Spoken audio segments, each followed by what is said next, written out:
नमस्कार दोस्तों, आज हम काव्य साहित्य के जिस आंदोलन की चर्चा करने जा रहे हैं, जिस युग की चर्चा करने जा रहे हैं, उसका नाम है नई कविता। तो हम देखेंगे इसमें नया क्या है, इसका नाम नई कविता क्यों दिया गया। पहले तो हम ये देखेंगे, दूसरा हम ये देखेंगे कि ये प्रयोगवाद से कैसे भिन्न है। बहुत सारे समीक्षकों का ये कहना है कि ये प्रयोगवाद का ही विकसित रूप है, परिपक्व रूप है, ऐसा भी मानना है। तो प्रयोगवाद की इससे भिन्नता क्या है ये भी हम देखेंगे, और भी जो इसके बिंदु हैं जैसे इसका संवेदना पक्ष, शिल्प पक्ष, वो देखेंगे किस तरह से इसका शिल्प पक्ष में उपमान योजना है और अन्य चीजें हैं, वो सब हम देखेंगे। और जो मुख्य तौर पर हमें देखना है कि ऊपर से देखने पर प्रयोगवाद और नई कविता में बहुत ज्यादा भिन्नता नहीं दिखाई पड़ती, तो इन दोनों के बीच में आखिर अंतर क्या है, इस पर प्रश्न पूछ लिया जाता है, तो इसको भी हम देखेंगे। तो आइए हम लोग चर्चा करते हैं, शुरू करते हैं। नई कविता की समय सीमा क्या है? नई कविता की समय सीमा है 1951 से 1960 तक। ये 1951 से क्यों शुरू माना गया? क्योंकि 1951 में क्या हुआ था, आपका दूसरा ताल सप्तक प्रकाशित हुआ था, और वहीं से दूसरा ताल सप्तक अज्ञेय द्वारा प्रकाशित किया गया था, और वहीं से क्या हुआ, वहीं से इसकी शुरुआत मानी गई, नई कविता की शुरुआत मानी गई है समीक्षकों द्वारा। हालांकि कई समीक्षकों का ये भी मानना है, कई समीक्षकों का ये भी कहना है कि 1954 में इलाहाबाद से, जो कि अब प्रयागराज कहलाता है, इलाहाबाद से जगदीश गुप्त तथा रामस्वरूप चतुर्वेदी द्वारा नई कविता नामक एक पत्रिका का संपादन हुआ था। ये नई कविता नाम का एक पत्रिका का भी संपादन हुआ था, और कुछ लोगों का मानना है कि यहीं से नई कविता की शुरुआत मानी जानी चाहिए, नई कविता के आंदोलन की शुरुआत मानी जानी चाहिए, ऐसा भी कुछ समीक्षकों का मानना है। लेकिन आमतौर पर समीक्षक ये मानते हैं कि जब से दूसरा ताल सप्तक प्रकाशित हुआ 1951 से, तब से नई कविता आंदोलन की शुरुआत होनी चाहिए। क्योंकि आप देखेंगे नई कविता के जो कवि भी हैं, तो क्या है, उनमें आप देखेंगे कि दो मुख्य कवि हैं, एक तो अज्ञेय हुए और दूसरे हुए मुक्तिबोध। दोनों ही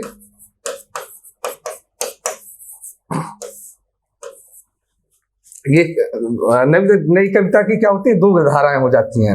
एक धारा मुक्ति अज्ञेय के नेतृत्व में काम करती है, दूसरी धारा देखेंगे आप मुक्तिबोध के नेतृत्व में। एक धारा में व्यक्ति का प्रभाव ज्यादा है, व्यक्ति की स्वतंत्रता की ज्यादा बात की जा रही है, और एक धारा में आप देखेंगे समाज का प्रभाव ज्यादा है, समाज की बात ज्यादा की जा रही है कि समाज को कैसे नया रूप प्रदान किया जाए, कैसे क्रांति लाई जाए समाज पर, इसकी बात हो रही है। तो दो धाराएं हो जाती हैं नई कविता की, एक अज्ञेय के नेतृत्व में और दूसरा मुक्तिबोध के नेतृत्व में।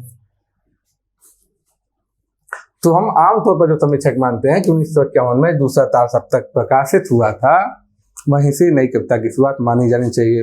अच्छा, ये भी देख लेते हैं यहाँ पर कि नई कविता में क्या है। हालांकि अंदर में आप पढ़ेंगे, ये आगे पढ़ेंगे, यहाँ हल्का सा बता देता हूँ। नई कविता में जो नया विशेषण है जुड़ा हुआ है, आप देखेंगे इसी के समानांतर नई कविता भी नहीं है।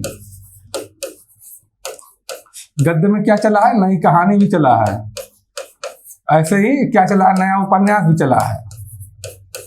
तो नया विशेषण सब में जुड़ा हुआ है। तो नया क्या है इसमें, क्यों नया या नई जोड़ा गया है, ये नया क्या है यहाँ पर, ये देख लेते हैं। नया का मतलब है यहाँ पर नया या नई कविता में जो नया है, ये नई चीज क्या आई, नई चीज आई एक, आप देखेंगे कि आधुनिकतावादी भावबोध, आधुनिकतावादी भावबोध। आप आधुनिकतावादी भावबोध की चर्चा एक बार इससे पहले भी आप देखेंगे, तब जब भारतीय हिंदू युग में नव जागरण आ रहा है, तो वहां भी जो तर्क, इहलोकवाद और मानव केंद्रित जो विचारधारा है, उसको क्या बोला गया था, आधुनिक विचारधारा, आधुनिकतावादी भावबोध, उसको भी बोला गया था। लेकिन वो आधुनिक भावबोध बोला गया था उसको, लेकिन वो देखेंगे कि वो और इसमें भिन्नता है। मैं इसलिए बता रहा हूँ कहीं आप कंफ्यूज ना हो जाए कि उसमें इसमें भिन्नता है, वो अलग है ये अलग है। उसमें क्या है, नए नए विचारों को मान्यता दी गई थी, और किस तरह के विचार थे, वो रेनेसां वाले विचार थे, नव जागरणवादी विचार थे। उसको भी कुछ समीक्षकों ने आधुनिकतावादी विचार बोल दिया, आधुनिकतावाद बोल दिया, उसको भी बोला हुआ है। यहाँ पर जो आधुनिकतावादी भावबोध है, उसमें क्या क्या शामिल है, उसमें आप देखेंगे शामिल है अस्तित्ववाद। ये अस्तित्ववादी भावबोध मिलेगा यहाँ पर आपको। अस्तित्ववाद का प्रभाव मिलेगा। और अस्तित्ववाद क्या कहता है कि प्रत्येक व्यक्ति का मूल व्यक्तित्व भिन्न है और उसको अपने व्यक्तित्व के अनुसार ही निर्णय लेने चाहिए। उसको हमेशा अपने व्यक्तित्व के हिसाब से ही कार्य करने चाहिए। और यदि ऐसा नहीं होता तो क्या होगा? विसंगति पैदा होगी, विसंगति बोध पैदा होगा। जैसा व्यक्ति चाहता है जो होना चाहिए और जो नहीं होता तो उससे विसंगति बोध पैदा होता। उससे क्या होगा? व्यक्तित्व विभाजन पैदा होगा, व्यक्तित्व विभाजन पैदा होगा व्यक्ति के अंदर। और क्या होगा? धीरे धीरे करके व्यक्ति के अंदर आत्मनिर्वासन की भावना आ जाएगी। आदमी भीड़ में भी खुद को अकेला महसूस करेगा, अपने आप से ही कटा रहने लगेगा, तो आत्मनिर्वासन वाला भाव आ जाएगा, विसंगति बोध वाला भाव आ जाएगा, अस्तित्ववादी भाव बोध आएगा, व्यक्तित्व विभाजन शिकार हो जाएगा व्यक्ति। और फिर क्या होगा? जैसे जैसे व्यक्ति देखेगा कि तकनीक और विज्ञान का विस्तार ज्यादा है, अब मैं कितना उसके सामने छोटा हूं, तो आ जाएगा लघु मानववाद आ जाएगा। और उस समय में जब से कविता आप देखेंगे उस समय ये ज्यादा दिख रहा था क्योंकि द्वितीय विश्व युद्ध खत्म हुआ था। उसके बाद शीत युद्ध चालू हो गया था और शीत युद्ध में दोनों शक्तियों द्वारा, चाहे सोवियत संघ हो चाहे संयुक्त राज्य अमेरिका, बड़ा बड़ा शक्ति प्रदर्शन किया जा रहा था, बड़े बड़े आविष्कार किए जा रहे थे, तकनीकी का प्रभाव दिखाया जा रहा था, जिससे मनुष्य और लघु मानववाद का शिकार हो रहा था। तो ये सारी चीजें जो दिखेंगी, अस्तित्ववादी भावबोध, विसंगति बोध, व्यक्तित्व विभाजन, आत्मनिर्वासन, लघु मानववाद, ये सब मिला के क्या कहलाते हैं? आधुनिकतावादी भावबोध। और ये जहां साहित्य में ये आ गया तो साहित्य चूंकि ये आ गया था, ये क्या थी? ये नई चीज थी। प्रयोगवाद आप देखेंगे, प्रयोगवाद में सबसे ज्यादा प्रभाव किसका था? मनोविश्लेषणवाद का प्रभाव ज्यादा था प्रयोगवाद में। इन सब चीजों का प्रभाव नहीं था, बहुत कम था, बहुत कम मात्रा में था। तो ये सब चीजें नई नई आ गई, तो इसी कारण जो साहित्य उस समय रचा गया उसको बोला गया, इसके प्रभाव, इससे जो प्रभावित साहित्य था उसको बोला गया नया साहित्य, यानी नई कविता, नई कहानी, नया उपन्यास। तो ये आप देखेंगे तो यहाँ पर जो नया है शब्द है, नई कविता में नया शब्द है, वो इसी ओर इशारा करता है, इस ओर ही इंगित करता है। जब भी हम कोई काव्य आंदोलन पढ़ते हैं, कोई युग पढ़ते हैं साहित्य का, तो उसकी क्या देखते हैं? तत्कालीन परिस्थितियां देखते हैं, क्योंकि उन्हीं परिस्थितियों का प्रभाव ही साहित्य पर दिखता है, उस समय के साहित्य पर दिखता है। तो हम नई कविता के दौरान की तत्कालीन परिस्थितियां देख लेंगे। जैसे उस समय स्वतंत्रता की प्राप्ति हुई थी, 1947 में भारत को स्वतंत्रता मिली थी और 1951 से आंदोलन आरंभ माना जाता है। तो उस समय स्वतंत्रता की प्राप्ति हुई, ठीक हुई थी। व्यवस्था से मोह भंग, व्यवस्था से मोह भंग क्यों हो गया था? कि जिस तरह से जो नारे लगाए गए थे, जिस तरह से जो जो आकांक्षाएं थी जनता की, जो जो सोचा गया था, वो सब पूरी नहीं हो पा रही थी। ठीक वैसी ही चीजें नहीं जा रही थी जैसा कि सोचा गया था। बहुत सारी चीजें, तो जो विभाजन हुआ देश का, उससे जिस तरह से जन मन की हानि हुई, जिस तरह से न सिर्फ जान माल की हानि हुई, बल्कि हमारी जो संस्कृति है, हमारा समाज है, उसमें किस तरह से अनैतिकता फैली, किस तरह से व्यभिचार हुए, किस तरह से बेहिसाब बलात्कार हुए, ये सब जो चीजें हुई, उससे भी प्रश्न चिन्ह खड़ा हुआ, उससे भी मोह भंग हुआ, उससे भी अनास्था जगी। तो आप ये सब देखेंगे तो इस वजह से क्या हुआ? कवियों का व्यवस्था से मोह भंग दिखता है, क्योंकि चीजें जैसी होनी चाहिए। विभाजन अगर होना ही था तो शांतिपूर्ण ढंग से होना था, ठीक ढंग से उसको निपटाया जाता, वो भी नहीं हुआ। तो इस तरह ढेर सारी जो उस समय घटनाएं चल रही थी, व्यवस्थाएं चल रही थी। जमींदारी जो व्यवस्था का उन्मूलन था वो भी ढंग से नहीं हुआ। जमीन की हदबंदी थी, जैसे लागू होनी थी वैसी, जैसे होनी चाहिए थी वैसी नहीं हो पाई। हुई तो सारी चीजें हुई, लेकिन जैसा होना चाहिए था वैसा नहीं हो पाया। तो कवियों का क्या हुआ? इससे मोह भंग हो गया। और क्या चल रहा था उस समय के विश्व में? आप देखेंगे कि जैसे द्वितीय विश्व युद्ध खत्म हुआ तो यूएसए और सोवियत संघ के प्रतिद्वंदिता और मनमुटाव के कारण क्या हुआ? शीत युद्ध आरंभ हो गया और पूरी दुनिया दो हिस्सों में बट गई। तो शीत युद्ध का आरंभ आप देखेंगे उस समय था। और क्या था? विभिन्न राजनीतिक विचारधाराओं और राजनीतिक सिद्धांतों की कमियां उजागर होने लगी। उस समय जितनी पार्टियां थी, आप देखेंगे देश की जितनी भी पार्टियां थी, सबकी कमियां उजागर होने लगी। जो जितनी विचारधाराएं थी, अलग अलग विचारधारा है, चाहे मार्क्सवादी क्यों ना हो, मार्क्सवादी कमियां, किस तरह से मार्क्सवाद ने भी शोषण मौजूद है वो देखने लगा सोवियत संघ में भी और अन्य देशों में। किस तरह से सोवियत संघ ने अन्य जो देशों के साथ एक तरह से अधिकार करके उनका शोषण किया वो भी देखने लगा। अब पूंजीवाद की कमियां तो पहले से उजागर थी, तो पूंजीवाद हुआ या मार्क्सवाद हुआ या और भी विचारधाराएं थी और जो राजनीतिक सिद्धांत थे उन सब की कमियां उजागर होने लगी। उससे भी क्या हुआ, कमियों का मोह भंग आरंभ हुआ। और देखिए हिरोशिमा और नागासाकी पर क्या हुआ, परमाणु बम का विस्फोट हुआ और मानव ने क्या रखा, चांद पर कदम रखा। इससे क्या हुआ, इससे दो चीजें हुई। एक तो जिस तरह से ये घटना हुई परमाणु बम का विस्फोट, तो एक बार एक चीज तो इसे समझ में आई, क्या मानव कितना शक्तिशाली हो गया है। मानव कितना शक्तिशाली हो गया कि वो एक तरह से ईश्वर को ही चुनौती देने लगा है। तो एक तरफ से तो क्या हुआ, ईश्वर के प्रति अनास्था का भाव, धर्म के प्रति अनास्था का भाव जगा। दूसरा, जब ये देखा जाएगा कि तकनीक इतनी ज्यादा शक्तिशाली है कि उसके सामने मानव कुछ नहीं, धूल के समान उड़ जा रहा है। तकनीक इतनी ज्यादा शक्तिशाली हो गई है कि उसके सामने मानव का कोई अस्तित्व नहीं बचा। तो क्या हुआ, दूसरी बात आई, लघु मानववाद की संभावना आने लगी, हताशा, पराजय, कुंठा। आप देखेंगे वो सब दिखने लगा, हताशा, पराजय बोध, कुंठा बोध, ये सब मिलेगा आपको साहित्य में, दिखाई पड़ेगा। तो ये सब चीजें आने लगी। तो देखिए जिस तरह से परमाणु बम का विस्फोट हुआ और मानव का चांद पर, ये तकनीक का ही उदाहरण है, चांद पर मानव ने कदम रखा। ये किसने किया, यूएसए ने, और ये किसने किया, सोवियत ने।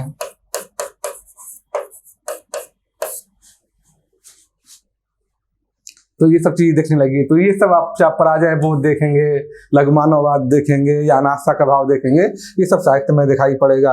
अति वैज्ञानिकता तथा इसके कारण मनुष्य के अंदर तुच्छता का बोध उत्पन्न होने लगा। ये बताया कि इस तरह की जो तकनीकी आई, तो अति वैज्ञानिकता, जिस तरह से वैज्ञानिकता हावी होने लगी मनुष्य के जीवन पर, आध्यात्मिकता बिल्कुल ही किनारे हो गई। अति वैज्ञानिकता जिस तरह से आई, अति भौतिकता जिस तरह से आई, उसके कारण मनुष्य के अंदर तुच्छता का भाव उत्पन्न होने लगा, तुच्छता का बोध होने लगा। और देखते हैं इस आंदोलन में क्या है, कवि कौन कौन से शामिल थे, ये भी देख लेते हैं जरा। तो ये देखिए, ये सब कवि थे। मुक्ति बोध मिलेगा आगे, इनका प्रभाव तो सबसे ज्यादा था ही दोनों लोगों का, शमशेर बहादुर सिंह, ये भी देखेंगे, इन पर भी साम्यवाद का प्रभाव ज्यादा रहा है। गिरजा कुमार माथुर, प्रभाकर माचवे, भारत भूषण, ये सब कवि उस समय आपको दिखाई देंगे। ये रामविलास शर्मा, इन पर भी साम्यवाद का कुप्रभाव रहा है। प्रयोगवाद और नई कविता में क्या अंतर है, ये देखना जरूरी है, ये एक महत्वपूर्ण है, क्योंकि दोनों के बीच में बहुत महीन अंतर है। बहुत सारे समीक्षकों का ये मानना है कि प्रयोगवाद और नई कविता में कोई विशेष अंतर नहीं है। नई कविता क्या है, प्रयोगवाद का एक परिपक्व रूप है, ऐसा भी बहुत सारे समीक्षक मानते हैं। और ऊपर से देखेंगे जब आप, तो बहुत ज्यादा अंतर नहीं दिखाई पड़ेगा, बहुत मोटा अंतर नहीं दिखाई पड़ेगा, सूक्ष्म अंतर है, हल्के हल्के अंतर है। तो एक बार ये देखना जरूरी है कि प्रयोगवाद और नई कविता में आखिर अंतर क्या है, फर्क क्या है, क्यों इसको प्रयोगवाद से भिन्न आंदोलन मानते हैं। देखिए, और आप उदाहरण भी देखेंगे ना, तो कविता जब आप पढ़ेंगे तो बहुत ज्यादा फर्क नहीं कर पाएंगे आप, ये प्रयोगवाद की है, ये नई कविता की है, उसमें भी आपको दिक्कत महसूस होगी। तो इसलिए एक बार देखना जरूरी है कि प्रयोगवाद और नई कविता में क्या फर्क है। ये देखिए, देखते हैं। पहला फर्क क्या है कि प्रयोगवाद में शिल्प पर अत्यधिक बल दिया गया है, शिल्प पर बहुत ज्यादा बल दिया गया है प्रयोगवाद में, बिल्कुल नए नए उपमानों पर बहुत ज्यादा जोर दिया गया है, शिल्प पर बहुत जोर दिया गया। क्यों ऐसा हुआ, क्योंकि इससे पहले प्रयोगवाद से ठीक पहले क्या था, प्रगतिवादी युग था। और प्रगतिवाद का मानना था कि शिल्प महत्वपूर्ण नहीं है, महत्वपूर्ण क्या है, जो विषय वस्तु है, जो संवेदना है, वो महत्वपूर्ण है, शिल्प का कोई महत्व नहीं है साहित्य में। और साहित्य क्या है, क्रांति का उपकरण है, ऐसा वो मानता था। प्रयोगवाद में इसका ठीक विपरीत किया गया, इसका विरोध किया गया, प्रत्युत्तर दिया गया। तो प्रयोगवाद में शिल्प का महत्व बहुत ज्यादा था, जबकि नई कविता में आप देखेंगे कि शिल्प के प्रति ऐसा मोह नहीं है। शिल्प का महत्व यहाँ भी है, लेकिन इतना मोह नहीं है जिस तरह से प्रयोगवाद में दिखता है। प्रयोगवाद में जिस तरह से नए नए प्रयोग किए गए शिल्प को लेकर, वैसा प्रयोगवादा भाव या उतना महत्व वाला भाव, उतना आकर्षण शिल्प के प्रति नई कविता में नहीं दिखता। यहाँ पर जैसा शिल्प जिस तरह होना चाहिए वैसा ही है, कुछ विशेष आकर्षण वाला भाव नहीं, विशेष मोह नहीं है शिल्प के प्रति, ऐसा आप पाएंगे। आगे देखते हैं दूसरा अंतर क्या है। प्रयोगवाद में विचारधाराओं से अत्यधिक दूरी बरती गई है। प्रयोगवाद देखेंगे विचारधाराओं से दूरी की कविता है। ये भी क्यों हुआ, ऐसा क्यों हुआ? क्योंकि जो प्रगतिवाद पढ़ेंगे आप, प्रगतिवाद में साम्यवाद या मार्क्सवाद का इतना प्रभाव है, कई बार लगता है कि उससे आक्रांत है कविता, मार्क्सवाद के प्रगतिवादी कविता मार्क्सवाद से आक्रांत है, दबी हुई है, इस तरह महसूस होने लगता है। तो इसीलिए यहाँ पर क्या किया, उसके प्रत्युत्तर में जब प्रयोगवाद आरंभ हुआ तो यहाँ पर क्या किया गया कि यहाँ पर दर्शनों से या सिद्धांतों से, विचारधाराओं से, जो विचारधाराएं उस समय प्रचलित थी, तो उन विचारधाराओं से बहुत दूरी बरती गई, कट गए कवि। तब प्रयोगवाद कैसी है, विचारधाराओं से दूरी की कविता है, बड़ी दूरी बरती गई है।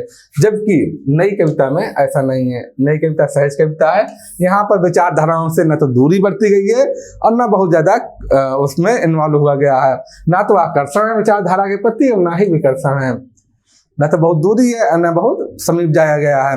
एक जैसा सहज भाव होना चाहिए विचारधाराओं के प्रति, वैसा ही है नई कविता में, आप देखेंगे। आगे देखते हैं तीसरा बिंदु क्या है अंतर का। तीसरा बिंदु की प्रयोगवाद में क्या था, मनोविश्लेषणवाद का प्रभाव बहुत अधिक है। इस दर्शन का प्रभाव बहुत अधिक मिलेगा प्रयोगवाद में। मनोविश्लेषणवाद जो कि सिगमंड फ्रायड का दर्शन है,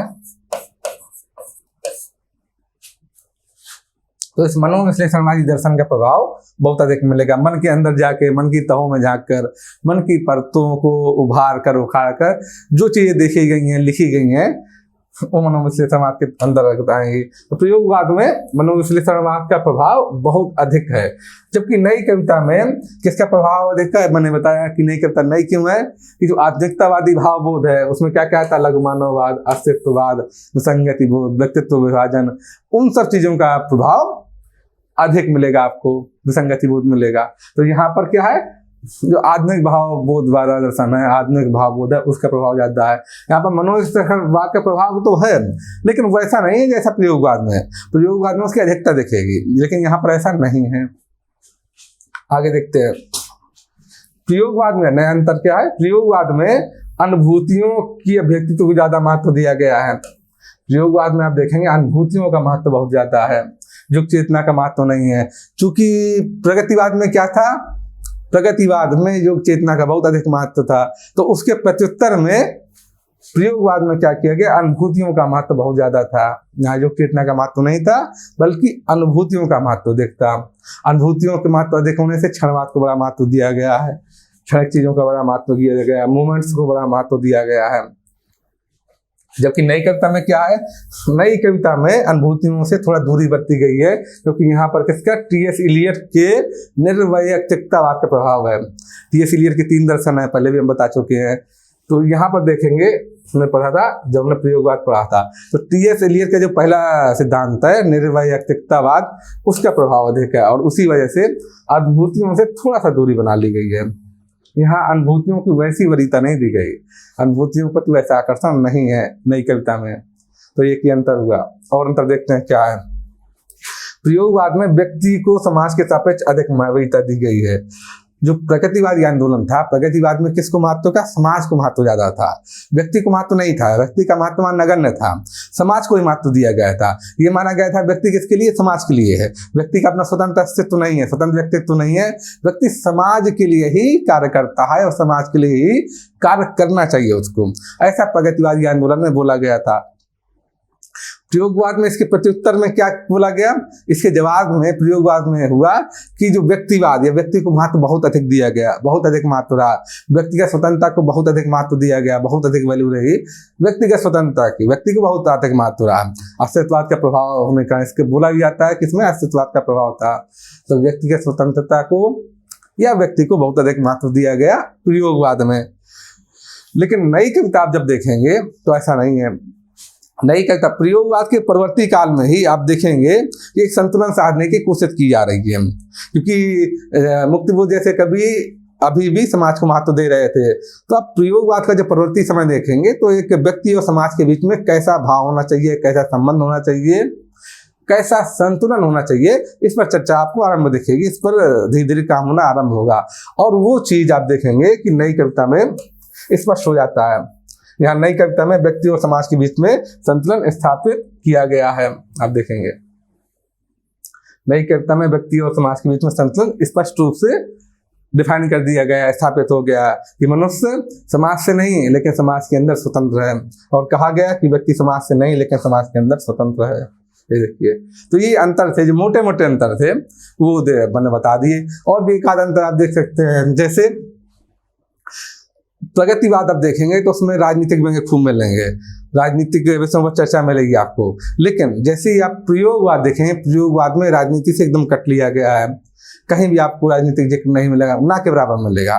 लेकिन जब नई कविता फिर से आई तो फिर से स्वाभाविक रूप से जो जो चीजें आ सकती थी, ऐसा नहीं कि राजनीतिक चीजों के प्रति बड़ा आसक्ति है, ऐसा नहीं है, लेकिन फिर से राजनीतिक चर्चा नई कविता में दिखाई पड़ने लगी है। तो इस तरह जो मोटी मोटी चीजें थी, जो मोटे मोटे अंतर थे, वो मैंने बताया। और इन्हीं सब चीजों को ऐसे बोला जाता है कि प्रयोगवाद का ये परिपक्व रूप है, ऐसा बहुत से समीक्षक मानते भी हैं। तो ये हमने पढ़े थे प्रयोगवाद और नई कविता में जो अंतर है। अब हम देखते हैं नई कविता का संवेदना पक्ष। जब भी हम कोई आंदोलन पढ़ते हैं तो उसका संवेदना पक्ष देखते हैं साहित्य का, और उसके साहित्य का शिल्प पक्ष देखते हैं। तो आइए देखते हैं संवेदना पक्ष क्या है। अति यथार्थवादी दृष्टिकोण मिलेगा आपको नई कविता में। दृष्टिकोण कैसा है? अति यथार्थवादी मिलेगा। जैसे, मैं नया कवि हूँ, इसी से जानता हूँ कि सत्य की चोट बहुत गहरी होती है।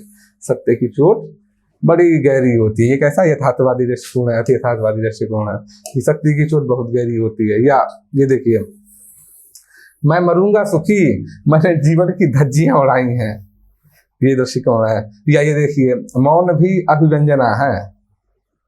मौन भी एक अभिव्यक्ति का तरीका है, मौन भी अभिव्यंजना है, जितना तुम्हारा सच है उतना ही कहो। दूसरे के अनुभव को मत बांटो, या दूसरे के अनुभव को मत तुम अपनी तरफ से अपने चीजों में जोड़कर, अपनी कहानियों में जोड़कर कह दो। जितना तुम्हारा सच है, जितना तुम्हारा व्यक्तिगत अनुभव है, उतना ही बोलो। जो तुमने महसूस किया वही बस बोलो। तो मौन भी अभिव्यंजना है, उससे अच्छा ही मौन रहो। मौन भी अभिव्यंजना है, जितना तुम्हारा सच है उतना ही कहो। ये देखिए, लोकतंत्र को लाठी में जूते, लोकतंत्र को जूते की तरह लाठी में लटकाए भागे जा रहे हैं सभी सीना फुलाए। तो यहाँ थोड़ा थोड़ा सा राजनीतिक प्रभाव, राजनीतिक चर्चा आने लगेगी। आप देखेंगे संवेदना की दूसरी विशेषता है मोहभंग की स्थिति। मोहभंग की स्थिति की वो हमने चर्चा की थी तत्कालीन परिस्थितियों में, किस तरह से जो चाहे राजनीतिक पार्टियां हों, आपको राजनीतिक दल हों, विचारधाराएं हों, उनकी कमियां उजागर होने लगी। आजादी के बाद जो सोचा गया था, जो आकांक्षाएं थी लोगों की, कवियों की, जो उम्मीदें थी, जो हसरतें थी, वो ठीक वैसी पूरी नहीं हुई जैसे लोगों को उम्मीदें थी। तो उन सबसे मोहभंग की स्थिति होने लगी। तीसरा चीज क्या हुई कि अति वैज्ञानिकता, अति भौतिकता, अति तकनीकी, उसके कारण भी लोगों को मोहभंग होने लगा। तो इस सब चीजें में देखें आप कैसे मोहभंग की स्थिति दिखाई पड़ती है। जो परंपराएं हैं पुरानी हमारी, जिस तरह से अति वैज्ञानिकता हुई, अति भौतिकता हुई, और जिस तरह से मानव की शक्ति दिखने लगी, उसमें विज्ञान की शक्ति इतनी ज्यादा दिखने लगी कि मनुष्य को क्या होने लगा, एक तरह से देखेंगे अनास्था का भाव आने लगा, और मोहभंग, हर चीज से मोहभंग, व्यवस्था से भी, समाज से भी, परंपराओं से भी, हर चीज से मोहभंग की स्थिति यहाँ पर दिखाई पड़ेगी। आप देखेंगे तो ये देखिए, पुरानी परंपराओं से कैसा मोहभंग है। ज्ञान और मर्यादा, उसका क्या करें हम, उसको क्या पीसेंगे, खाएंगे, ओढ़ेंगे, बिछाएंगे। तो पुरानी जो व्यवस्था है, पुरानी मर्यादा है, उनका प्रभाव आप देखेंगे। लघु मानववाद का प्रभाव भी आप पढ़ेंगे आगे, तो आप ये सब देखेंगे। या लघु मानववाद का प्रभाव, ये नया बिंदु है, ये दिखेगा आपको रचनाओं में। लघु मानववाद का प्रभाव दिखेगा, कैसे दिखेगा कि, और क्यों दिखेगा, वो मैंने बताया है कि जब इतनी ज्यादा विज्ञान का प्रभाव होगा, तकनीकी का प्रभाव होगा, तो मनुष्य स्वयं को तुच्छ महसूस करने लगा। जैसे हिरोशिमा और नागासाकी पर जिस तरह से परमाणु बम गिरा, लगा पूरी सृष्टि नष्ट हो जाएगी, मनुष्य चाहे तो पूरी सृष्टि को नष्ट कर सकता है, ऐसा बात होने लगा। तो लोगों के मन में कैसा आने लगा, एक तुच्छता का भाव होने लगा। दूसरी तरफ सोवियत रूस ने क्या किया, चांद पर कदम रखा। तो जिस तरह से तकनीक तेजी से आगे बढ़ने लगी, तो लोगों को अपने मन में अपने प्रति तुच्छता का भाव होने लगा। देखिए यहाँ पर लघु मानववाद का भाव कि हम सब बौने हैं, कैसे, मन से, मस्तिष्क से, भावना से, चेतना से, बुद्धि से, विवेक से, क्योंकि हम सब जन है, साधारण जन है।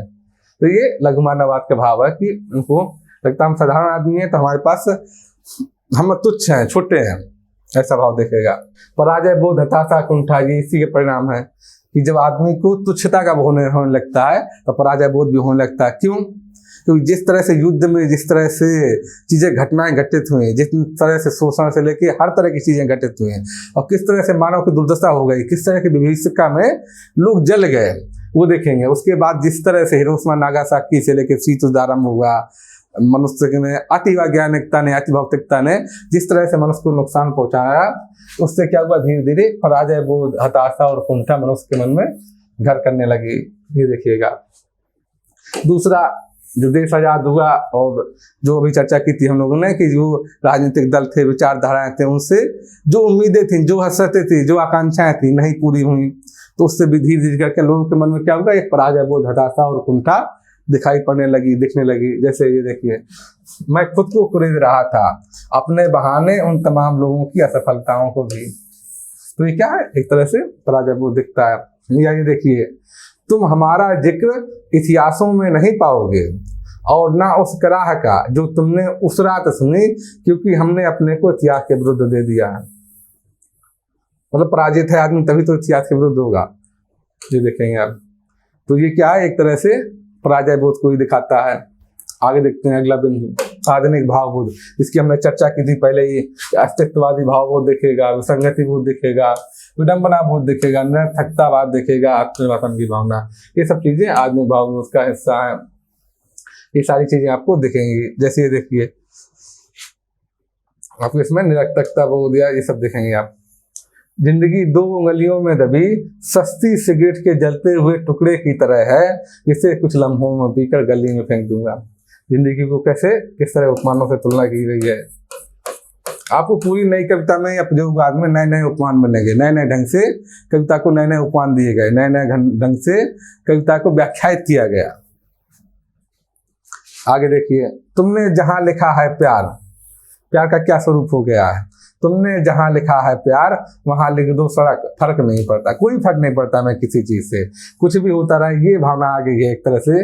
आप देखें, डिप्रेशन की भावना है या आत्मनिर्वासन की भावना है, कि हमें निरर्थकता की भावना है कि हम किसी लायक नहीं बचे हैं, कुछ भी होता रहे हमें कोई फर्क नहीं पड़ता क्योंकि हम कुछ कर ही नहीं सकते। ऐसी भावना कवियों के मन में है। देखिए, तुमने जहां लिखा है प्यार वहां लिख दो सड़क, फर्क नहीं पड़ता, हमें फर्क ही नहीं पड़ता किसी चीज से। मेरे जो कम मुहावरा है, फर्क नहीं पड़ता, हमें कोई फर्क नहीं पड़ता, कोई अंतर ही नहीं पड़ता, कुछ भी होता रहे।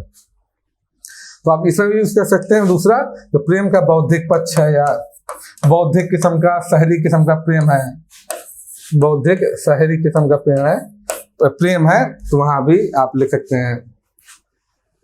आगे देखते हैं, यहाँ पर क्या किया गया, व्यक्ति और समाज के बीच में संतुलन स्थापित किया गया है और ये बोला गया है कि व्यक्ति समाज से तो नहीं लेकिन समाज के अंदर स्वतंत्र है, और समाज का कर्तव्य है कि व्यक्ति को व्यक्ति के व्यक्तित्व के विकास की पूरी संभावनाएं दे, जिससे जब व्यक्ति का विकास होगा तो समाज के लिए भी कुछ दे पाएगा। अगर व्यक्ति का स्वयं विकास नहीं होगा, व्यक्ति के व्यक्तित्व का अगर स्वयं ही विकास नहीं होगा, तो समाज को आखिर भला क्या देगा। तो इसलिए समाज का भी दायित्व है कि व्यक्ति के व्यक्तित्व को विकसित होने दे, उसको सकारात्मक रूप से आगे बढ़ाए। वही दिखाया गया व्यक्ति और समाज को दोनों को महत्व, दोनों की क्या जिम्मेदारी है, जवाबदेही है एक दूसरे के प्रति, ये भी निर्धारित किया गया। तो अच्छी कुंठा रहित था, कुंठा रहित समाज का दायित्व है कि किस तरह व्यक्ति को कुंठा रहित बनाए, कुंठा, और अच्छा कुंठा रहित व्यक्ति है अगर तो समाज को दे पाएगा कुछ। तो अच्छी कुंठा रहित इकाई सांचे ढले समाज से, सांचे ढले समाज से, अच्छी अपनी ठाट पटीली मंगनी के सुसाद से। तो ऊपर की दो पंक्तियां देखिए, इसमें वही चीज बताई गई है। व्यवस्था की विडंबना पर व्यंग्य, तो आप उसमें देखेंगे प्रयोगवाद में ऐसे व्यंग्य कम मिलते हैं, राजनीतिक व्यंग्य बहुत कम मिलेंगे, लेकिन नई कविता में आके फिर से ये व्यंग्य आरंभ हो जाते हैं। जैसे देखिए, ये व्यवस्था पर एक व्यंग्य किया गया है कि राष्ट्रगान में भला कौन हो भारत भाग्य विधाता है, और फटा सुथन्ना पहने जिसका गुण हर चरना गाता है। तो भारत भाग्य विधाता कौन है आखिर? भारत भाग्य विधाता जनता है भारत की। जो कि आप प्रस्तावना पढ़ते हैं तो उसमें जिस हम भारत के लोग बोला गया, तो वही हम भारत के लोग यानी भारत की जनता जो सबसे ऊपर है, उसी को भारत विधाता माना गया है, जो हमारा राष्ट्रगान है। हमारे राष्ट्रगान में जो जनगणमन है, तो उसमें भारत भाग्य विधाता किसको माना गया है? जो भारत की जनता है, उस भाव से है। तो यहाँ पर लेकिन उस भारत की जनता की क्या हकीकत है, कितनी बुरी स्थिति में वो जी रही है। वो नाम की भारत भाग्य विधाता बची है, सच में वास्तविक लोकतंत्र है तो वो जिस तरह से आना चाहिए था वैसा लोकतंत्र बस नहीं है। सैद्धांतिक रूप में तो लोकतंत्र है, लेकिन व्यवहार में जैसा लोकतंत्र होना चाहिए वैसा नहीं है, ये कवि कहना चाहता है। कवि ये व्यंग्य कर रहा है यहाँ पर। व्यवहार में जैसा लोकतंत्र होना चाहिए था वैसा लोकतंत्र उपस्थित नहीं है। वास्तव में जो नागरिक है, जो वोटर है, तो उसका जो महत्व होना चाहिए था वो महत्व यहाँ पर नहीं है। तो उसी के लिए कवि बोल रहा है कि राष्ट्रगान में भला कौन वो भारत भाग्य विधाता है, फटा सुथरना पहनने जिसका गुण हर चन्ना गाता है। आगे देखिए इस तरह का कि बड़े बड़े आदर्श वाक्यों को स्वर्णाक्षरों में लिखवाकर अपने ड्राइंग रूम में सजा दूं, ये व्यंग्य कर रहा है। कि आप बड़े बड़े आप फिर देखेंगे नेताओं के, जिस तरह से भले नेता खूब भ्रष्ट हैं, अधिकारी खूब भ्रष्ट हैं, या साहित्यकार खूब भ्रष्ट लोग हैं, लेकिन बड़े बड़े वाक्यों को हर जगह आपको जितने सरकारी भवन मिलेंगे, राज्य की भवन मिलेंगे, हर जगह बड़े बड़े सुंदर सुंदर अक्षरों में टंगे होंगे, लेकिन उन पर अमल कोई नहीं करता। इसी बात को आप देखेंगे कि महाभोज में भी इसी चीज को उठाया गया है कि गांधी और नेहरू आपको हर जगह उपस्थित मिलेंगे, भले ही निर्जीव तस्वीरों में, कि उनके जो वाक्य थे या उनका आचरण था, जो या उन्होंने जो बोला था, उनके जो विचार थे, गांधी और नेहरू के जो विचार थे, वो तो निर्जीव हो गए। उस पर अमल करने का किसी को ध्यान ही नहीं है, कोई उस पर अमल नहीं कर रहा, खाली उनकी फोटो लगा दी हैं, तस्वीरें लगा दी हैं। तो वैसे ये है कि हर जगह बड़े बड़े विचार स्वर्णाक्षरों में टांग दिए गए हैं, हर जगह लिख के टांग दिए गए हैं, लेकिन उस पर अमल कोई नहीं करता। तो व्यवस्था की विडंबना के व्यंग्य है ये देखो कि पहले लोग सठिया जाते थे, अब लोग क्या करते हैं, कुर्सिया जाते हैं। ये व्यंग्य देखिए कि पहले लोग सठिया जाते थे, अब क्या होता है, लोग कुर्सिया जाते हैं, यानी कुर्सी से किस तरह चिपके रहते हैं कि कुर्सी छोड़ने की तैयारी नहीं है। ये शायर ने भी बड़ा अच्छा लिखा था कि कुर्सी है कोई तुम्हारा जनाजा तो नहीं है, कुछ कर नहीं सकते तो उतर क्यों नहीं जाते। तो कुर्सी चिपकने की क्या जरूरत है, अगर तुम्हारे पास का नहीं है, नहीं कर सकते तो उतर जाओ कुर्सी से। तो उसी तरह का व्यंग्य कवि ने किया है कि पहले लोग सठिया जाते थे, अब लोग कुर्सिया जाते हैं, यानी मरते दम तक लोग कुर्सी से चिपके रहते हैं। साम नाम दंड भेद माया उपेक्षा अंतर्जाल सब तरह की नीतियां अपनाकर किसी भी तरीके से कुर्सी नहीं छोड़ना चाहते। विचारधारा कहीं भी जाए कोई मतलब नहीं है उनको, बस उनको कुर्सी चाहिए। तो उसी पर व्यंग्य किया है इसने, कवि ने। ये देखिए आगे, भारत एक कृषि प्रधान नहीं कुर्सी प्रधान देश है। तो इस तरह के व्यंग्य आपको खूब मिलेंगे, इस तरह के राजनीतिक व्यंग्य या जो व्यवस्था की विडंबना पर व्यंग्य खूब मिलेंगे आपको। जबकि आप देखेंगे प्रयोगवाद में इस तरह के व्यंग्य कम हो गए थे। सामाजिक विडंबना पे व्यंग्य मिलते थे, लेकिन राजनीतिक व्यंग्य आपको या विचारधारा पे व्यंग्य आपको नहीं मिलेंगे। उस समय सामाजिक व्यवस्था पर व्यंग्य मिलते, समाज में क्या क्या दिक्कत है, नारियों कैसे हम दुर्व्यवहार करते हैं, बर्ताव करते हैं, समाज में किस तरह से चीज चल रही है, संबंध कैसे खराब हुए हैं, उस पर व्यंग्य तो प्रयोगवाद में मिलेंगे, लेकिन राजनीतिक किस्म के व्यंग्य आपको प्रयोगवाद में नहीं दिखेंगे। यहाँ पर दिखना चालू हो जाते हैं। ये देखिए आगे, आदमी को तोड़ती नहीं है लोकतांत्रिक पद्धतियां, केवल पीठ के बल उसे झुका देती हैं। धीरे धीरे अपाहिज, धीरे धीरे नपुंसक बना लेने के लिए उसे शिष्ट राज भक्त देश प्रेमी नागरिक बना देती हैं।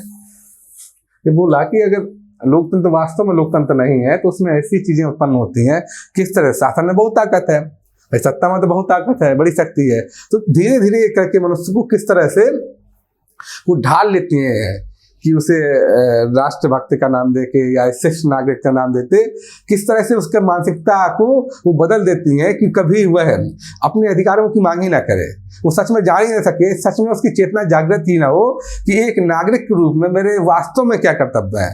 इस तरह से सरकारें उसकी मानसिकता को धीरे धीरे बदलने लगती हैं। ऐसा इसमें इसी का जिक्र है यहाँ पर कि किस तरह से धीरे धीरे लोगों की मानसिकता सरकारों में बदलती रहती है। उससे क्या होता है कि वो कभी वास्तव में एक नागरिक के क्या कर्तव्य होने चाहिए, क्या अधिकार होने चाहिए नागरिक के, क्या क्या उसके अधिकार हैं एक वोटर के नाते, एक नागरिक के नाते, तो उस सब के बारे में सोचे ही नहीं, वो ऐसा बना देती है। यहाँ पर प्रेम कैसा मिलेगा, शहरी किस्म का बौद्धिक प्रेम मिलेगा, छायावाद में प्रेम कैसा था? भावुक था, रोमांटिक था, प्लेटोनिक किस्म का था। प्रगतिवाद में प्रेम कैसा था? बड़ा सहज था, सहज जैसे कि आम जनजीवन में होता है। दाम्पत्य किस्म का प्रेम था कि मुझे जगत जीवन का प्रेमी बना रहा है प्रेम तुम्हारा, उस तरह का प्रेम था। और यहाँ पर देखेंगे आपकी शहरी किस्म का है, बौद्धिक किस्म का प्रेम है।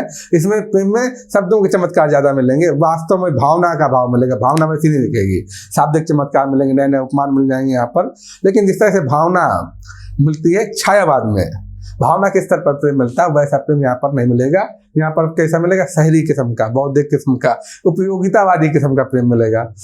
एक उदाहरण देखिए, नए नए उपमान देखिए। हाँ, तुम मुझसे प्रेम करो जैसे मछलियां लहरों से करती हैं, उस टाइप का मिलेगा।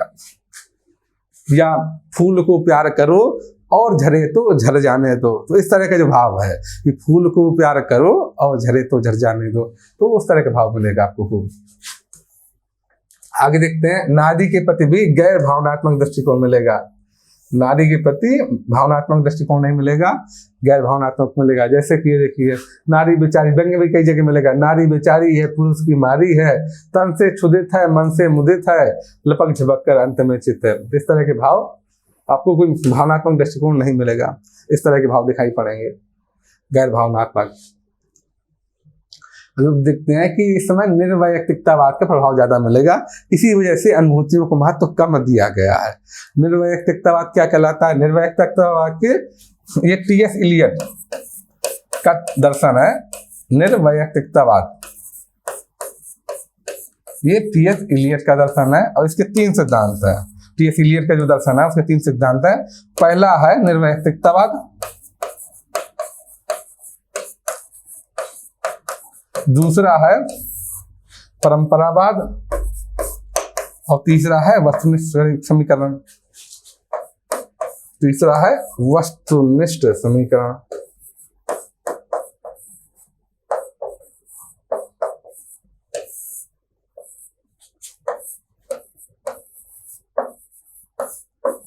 वस्तुनिष्ठ समीकरण ऐसा आप देखेंगे, निर्वैयक्तिकतावाद, परंपरावाद और वस्तुनिष्ठ समीकरण, ये तीनों उसी सिद्धांत है, टी.एस. इलियट के सिद्धांत है। निर्वैयक्तिकतावाद क्या है? निर्वैयक्तिकतावाद कहता है कि कवि क्या करता है, कवि दूसरे की अनुभूतियों को अपनी संवेदनशीलता के आधार पर, अपनी संवेदन क्षमता के आधार पर ग्रहण करता है, फिर उसको वह अपने हिसाब से ढालकर रचना में प्रस्तुत करता है। तो वो जो आप पढ़ते हैं रचनाएं, वो कवि की व्यक्तिगत अनुभूतियां नहीं है, अगर होने की उसमें थोड़ा सा अंश होगा, वरना वो दूसरों की अनुभूतियां हैं, समाज की अनुभूतियां हैं ऐसा। और कवि की जिम्मेदारी कितनी है? कवि की जिम्मेदारी से प्लेटिनम की तरह है। एक होता है जो कॉन्ट्रैक्ट विधि, 2 तरह से H2SO4 बनाया जाता है।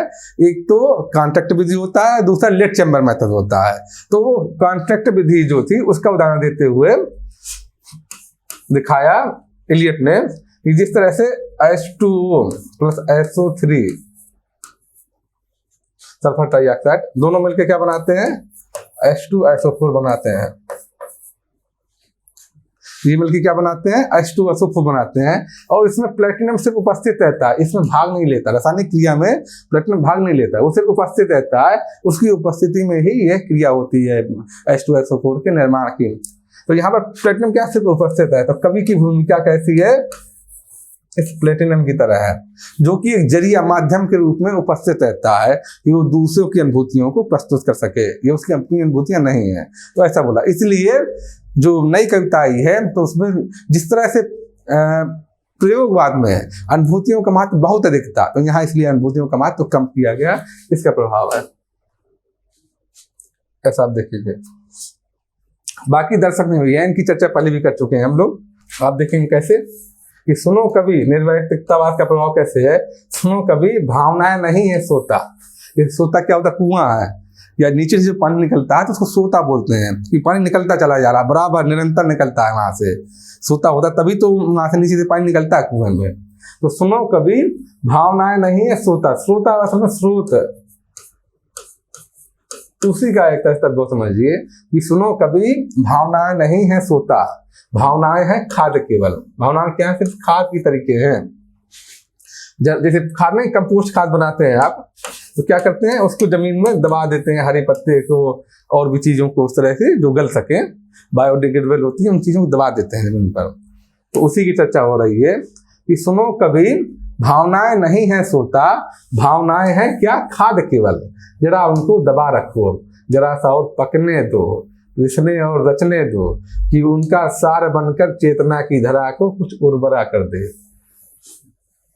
तो यहाँ पर कवि कह रहा है कि ऐसा नहीं कि भावनाएं मन में आई या आपने संवेदना के तहत ग्रहण की, तुरंत उगलना नहीं है, तुरंत भावनाओं का वमन नहीं करना है, उसको क्या थोड़ा रोक के रखो, ताकि वो रचे पके, उसमें और रस आए, और जब रस और ज्यादा आएगा तब वो खाद बेहतर बनेगी, तब भूमि की उर्वरा शक्ति को वो अच्छे से बढ़ा पाएगी, तब रचना ज्यादा बेहतर होगी, ऐसा मानना है एलियट का।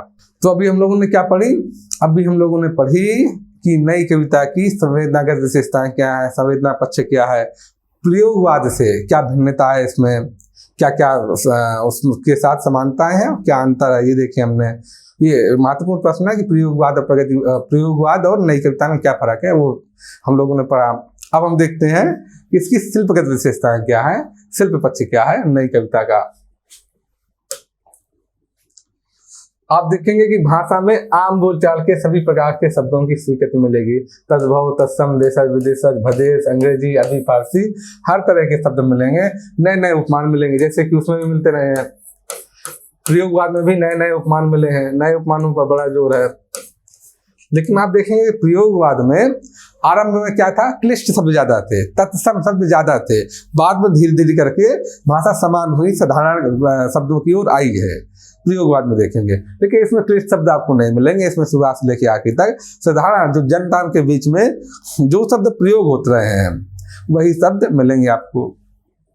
लेकिन उपमान यहाँ भी नए नए मिलेंगे, जैसे ये देखिए उपमान योजना, छिनाल मौसम की मुर्दार गुटरगू, इस तरह से उपमान आपको खूब देखेंगे, छिनाल मौसम की मुर्दार गुटरगू। आगे देखते हैं भाषा शैली हुई, आगे देखते हैं आंतरिक लय से युक्त मुक्त छंद, यहाँ पर भी क्या होगा, मुक्त छंद मिलेगा, यानी तुकबंदी नहीं मिलेगी, यहाँ जो छंदों में तुकबंदी नहीं मिलेगी, लेकिन आंतरिक लय ताल तुक, लय ताल वो सब मिलेगा, तुकबंदी नहीं उपस्थित होगी, तुकबंदी यहाँ पर नहीं मिलेगी। जैसे वही परिचित दो आंखें ही चिर माध्यम है, सब आंखों से सब दर्दों से मेरे चिर परिचय का। जैसे तो गा तो सकते हैं आप, गा क्यों सकते हैं कि इसमें लय विद्यमान है, लय मौजूद है, लेकिन यहाँ पर कहीं तुकबंदी नहीं दिखेगी आपको, तुकबंदी मौजूद नहीं होगी।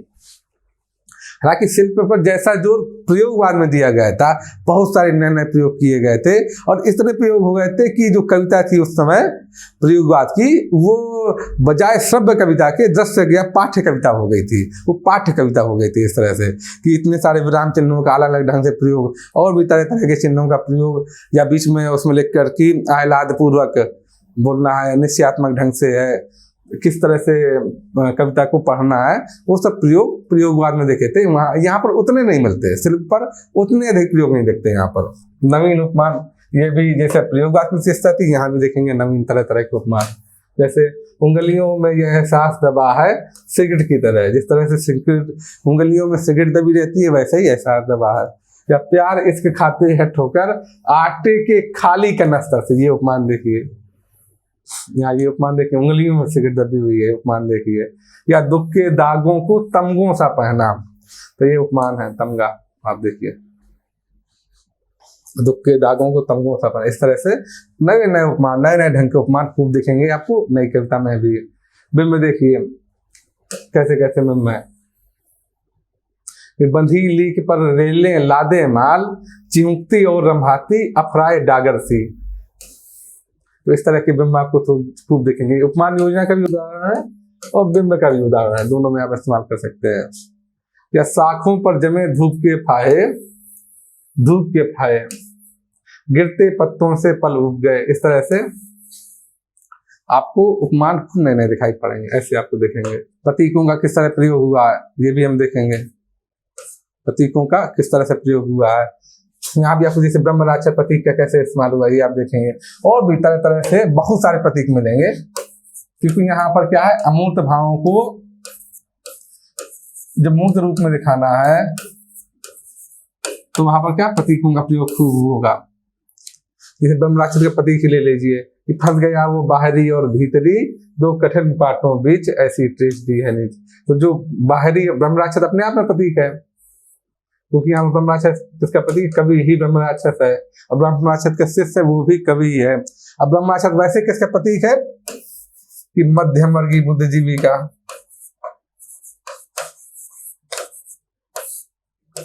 मध्यम वर्गीय बुद्धिजीवी का प्रतीक है ब्रह्मराक्षस, जिसके मन में आत्मसंघर्ष चलता है। और जो उसके जो दो पाठ है, ये कठिन पाठ, ये क्या मन के दो हिस्से हैं, इनका प्रतीक है। मन के दो हिस्से हैं कौन कौन से? विश्वचेतस और आत्मचेतस, जो मन के दो हिस्से हैं उनका प्रतीक है, आप देखेंगे। तो प्रतीकों का प्रयोग आपको खूब मिलेगा। किस लिए? अमूर्त जो भाव है, चीजें हैं, उनको मूर्त रूप में दिखाने के लिए, ताकि वो पाठक के मस्तिष्क पर अंकित हो सके, छप सके। अब हम शिल्प का अगला बिंदु देखते हैं, नाद सौंदर्य। नाद सौंदर्य के लिए क्या क्या आवश्यक है कि कविता में तुकबंदी हो, लय हो, ताल हो, तुक हो, वो सब जरूरी चीजें हैं, ताकि इसके माध्यम से हम कविता को गा सके। गेयता के लिए नाद सौंदर्य की आवश्यकता पड़ती है, या जो ध्वनि वाले शब्द हैं, प्राकृतिक ध्वनियों के, उनके लिए जरूरत पड़ती है। तो यहाँ हम देखेंगे कि इस काल की जो कविता है, नई कविता में अधिकांश कविता है, अधिकांश साहित्य है, तो क्या है, आप पाएंगे उसमें तुकबंदी नहीं है, लेकिन लय मौजूद रहेगी। लय मौजूद रहने से आप गा सकते हैं। बहुत कम कविता मिलेगी जिसमें तुकबंदी आपको दिखेगी। तो इसमें आप देखेंगे, इसमें तुकबंदी मौजूद है। देखिए, समाज से साज से, अब इसको आप गाइए इसे। अच्छी कुंठा रहित इकाई, सांचे ढले समाज से, अच्छी अपनी ठाठ फकीरी, मंगनी के सुख साज से। आप गा सकते हैं। इसमें तुकबंदी भी है और लय भी एक मौजूद है। ये देखिए, इसमें भी ये तुकबंदी आपको दिखेगी कि फंस गया वो बाहरी और भीतरी, दो कठिन पाटों बीच, ऐसी तेज दी है नीच। नीच और बीच में तुकबंदी है। हालांकि दोनों उसमें मात्राएं बराबर नहीं है, लेकिन देखिएगा इसमें तुकबंदी मौजूद है। लेकिन अधिकांश कविताएं आप देखेंगे, पीछे जो कविताएं आपने पढ़ी, तो उसमें तुकबंदी नहीं मौजूद मिलेगी। पीछे आप देखेंगे ना, ये जैसे हैं, या ये देखिए, वही परिचय दो आंखें ही चिर माध्यम है, सब आंखों से सब दर्दों से मेरे चिर परिचय का। तो इसमें आप देखेंगे कहीं भी आप देखेंगे तुकबंदी नहीं है, लेकिन लय विद्यमान है। लय विद्यमान होने के कारण आप इसको गा सकते हैं। तो ऐसा आप देखेंगे कि शब्द और अर्थ के बीच की दूरी को मिटाने की कोशिश। जो हम टी.एस. इलियट को पढ़ते हैं, तो टी.एस. इलियट का 3 सिद्धांत है, ये पहले भी चर्चा की। निर्वैयक्तिकतावाद, दूसरा है परंपरावाद। निर्वैयक्तिकतावाद की चर्चा हमने अभी की।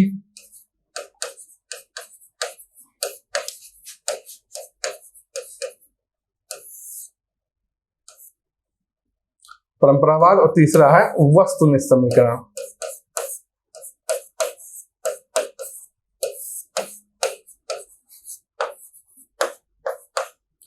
तो यहाँ पर तीसरा सिद्धांत है जो वस्तुनिष्ठ समीकरण, उसकी चर्चा हो रही है। वस्तुनिष्ठ समीकरण सिद्धांत क्या कहता है? टी.एस. इलियट के तीनों सिद्धांत।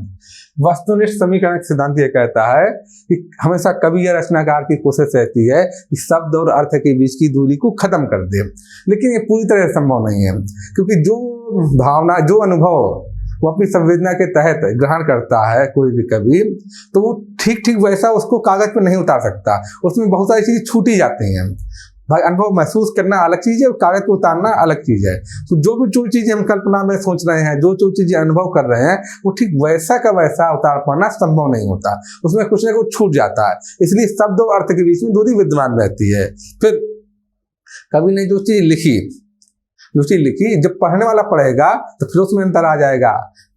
जब कवि ने लिखी तो अलग दृष्टिकोण के तहत लिखी, जब पढ़ने वाला पढ़ रहा है उसी को, तो वो अपने अनुभव से, अपने दृष्टिकोण से उसको पढ़ रहा है, तो उसमें फिर जो लिखा हुआ है और जो उसने पढ़ा और समझा, उन दोनों में भी फर्क आ जाता है। तो इस वजह से शब्द और अर्थ के बीच की दूरी बढ़ती रहती है, बढ़ जाती है, और एक रचनाकार चाहता है कि इन दोनों के बीच की दूरी खत्म हो जाए, मिट जाए। तो ये कहलाता है वस्तुनिष्ठ समीकरण का सिद्धांत। ये देखिए, शब्द अभी भी चाहता हूं, पर वह कि जो जाए वहां जहां होता हुआ तुम तक पहुंचे, जब पाठक तक पहुंचे, चीजों के आर पार दो अर्थ मिलाकर से भी एक स्वच्छंद अर्थ दे।